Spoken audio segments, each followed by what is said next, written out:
All right, Muta, I appreciate you taking the time to come back on. I know the last time you were a little bit under the weather, but I'm glad you're feeling better now. Thank you, John, man. I'm happy to be back on, bro.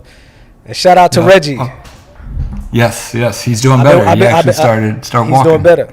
Oh, he's walking Yeah. now. Amazing. Yeah, a little bit. You know, the therapy That's dope. has got him starting to take the steps. So he's getting back. Man, that's good, man. Reggie a strong dude. You know, God willing, he be good. You know what I mean? Yeah. Yeah. Speaking of Reggie, he said something about that he feels that if Jay Prince would have gotten Pac, that Tupac still would have passed because his time was written. Yes. What do you feel about that? What does your religion say in regards to that? And that's good that you give me, this opportunity to clarify what I mentioned, because our religion, and as a Muslim, we don't, even the Prophet Muhammad, peace and blessings be upon him, he said, we don't say if I would have done this would have happened, because if opened up the doors to the devil. So we believe, of course, Tupac died the day it was written for him to pass away. You know what I mean? God doesn't make mistakes. So just clarify that, but just so people don't think that we're trying to say that there was a mistake on his death. No, the day that you die, the day that you born, these things are written. You know what I mean? So I kind of agree with Reggie on that, because my religion also, in Islam, we believe what's written is written. You know what I mean? So I think to clarify, probably what we were trying to say is that, Jay Prince, the way he, as the Outlawz, we was once signed with Jay Prince. So we was able to, we lived in Houston, I would say, for like a good 6 months. So I knew how Jay Prince rolled. And you also got to remember, back then in Texas, there's no gang banging culture back then. I don't know about now, you know what I mean? Where they had more of a, it was different. It was more laid back, you know what I mean? So I think to clarify that, maybe if Pac was around at that particular time, his movement probably would have been different. But when we say the day that he died, it was written for him to die. So I just want to clarify that. So I agree with Reggie on that one. You know what I mean? Okay. Yes. Okay. And you mentioned you guys signing to Jay Prince. Yes. You had signed to Death Row before that. Can you tell me what the differences in the experiences were being at Death Row versus being at Rap A Lot, or vice versa? When we signed to Death Row, man, it was I think the timing was a little off because Pac died. Suge went to prison, and we signed to Death Row while Suge was actually locked up. You know what I mean? I think Reggie was running Death Row at that particular time. So we didn't really get to shine because Death Row was going through their transition. The CEO, the boss is in prison. Reggie is taking over. And then we had some differences where, we wanted to release our album at a specific time. We felt Death Row wasn't moving fast enough for us, so we went, to court to get off of Death Row. You know what I mean? I remember we had a meeting with the Outlawz, and we said, you know what, it's best for us to just leave Death Row. And the type of dude that I was, because Suge was in prison, I just felt it wasn't an honorable thing to just send him, a letter from a lawyer. So I said to the rest of the Outlawz, I said, before we, send a letter saying that we want to get Death Row, I feel it's right that as a man, I go look at Suge. I wasn't even a man. I was a young man, 17 years old, 18 years old, 20 years old maybe. As a young man, I felt like it was right for me to go to the prison, look at Suge face to face and tell him we want to get off of Death Row Records. And that's what I was able to do. Actually, Reggie is the one who took me to the prison. And, I remember walking inside and going to Suge and said, we want to get off. And I remember Suge's exact words was like, man, we ain't gonna hold nobody who don't want to be down. You know what I mean? So eventually he didn't release us, even though he said he was gonna release us. He didn't release us. It took a couple years after that, for us to finally get released off the contract. After that, we signed with Rap A Lot with Jay Prince, because Jay Prince had a relationship with Geronimo Pratt. Geronimo Pratt was a former leader of the Black Panther Party. He was like an uncle to Tupac. He was arrested. I think he did about 20, 30 years in prison for a crime he didn't commit. The U.S. government released him out of prison when they realized he was innocent.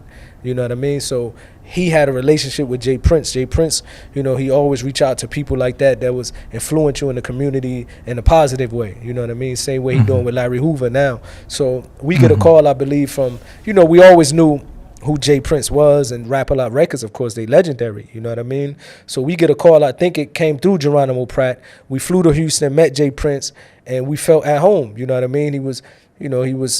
We signed with him. We stayed out there. I think the first songs we ever done with Jay Prince, believe it or not, was with Lil Wayne. It was the first time we went to Houston and recorded. He had the Cash Money, Lil Wayne, Baby, Turk, and all them had a group called the Hot Boys. And this is like one of the first songs we ever done at Rap A Lot studio. And I believe after Jay Prince heard that, that's when he signed us. He was like, okay, I think, you know what I mean, I'm ready to sign him. So, you know, it was legendary being down there with him. And then eventually we had to leave Jay Prince. You know, this is the journey that we was taking step by step. But when we left, you know, it was never no bad blood. It was always respect. He was one of the persons that I could say in the music industry that if he gave his word, he kept it, you know? Mm-hmm. Yes. Now, when you left Rap A Lot, was that before Still I Rise came out? We left Rap A Lot before Still I Rise record came out, yes. Okay, because I remember, you know, working at Death Row at the time of Still I Rise, I remember them saying, we want to get the Outlawz back on because they're going to blow up off this album. Did you hear anything about this? Was there any controversy about Suge maybe trying to hold you to the contract or anything like that, or not so much? Maybe that's probably why he was trying to hold us, you know what I mean? But eventually we got out. When we released the Still I Rise album, even though the album, if I'm not mistaken, we sold 2 million records on that album, 1.5, 2 million records, and this was out without promotion because we still had our differences with Interscope. Interscope had their differences with Death Row. They didn't want to collaborate, you know what I mean? So even though the album did, you know what I mean, you know, the Outlawz, we had potential. I think that one of the problems we didn't really, you know, we went independent. After Still I Rise, a lot of people don't know we went independent. We was one of the first artists to go independent. I believe, if I'm not mistaken, I think we was the first rap artist to sign to Koch Records. I believe, if I'm not, when Koch first, now everybody signed to Koch, but we was the first ones to go independent and then sign with Koch Records. So even though we left Death Row, we went from selling 2 million records with Interscope, we went to being independent. I believe we sold 200,000 records, but we was getting $10 per CD back then. Damn. You know what I mean? Okay. So we was all right. We didn't need we ain't need no labels back then. Yeah. And seeing how you went and wanted to tell Suge to his face that you guys wanted to be off Death Row, you and Suge always had a good relationship when Pac was alive. Are there any stories or any memories that you have of being around Suge? Because I remember, I believe it was the Vibe interview, where they're interviewing Tupac and he's on the phone with Suge, and he's saying, send Moo home. I gotta record, send him home. And they're like, he's trying to take Moo swimming. He doesn't know how to swim. Yeah, I always had a good relationship with Suge. When we first went to LA, because of my background coming from New Jersey, I was fascinated with gang culture. I was fascinated with ghetto stuff. You know what I mean? I always wanted to be around the crazy people. It was just in my blood. So I think from all of the Outlawz, I had the strongest relationship with Suge. As you mentioned in that interview with Pac, when he was on the phone, it was the Vibe interview, and he was on the phone, and he was telling Suge to send me home.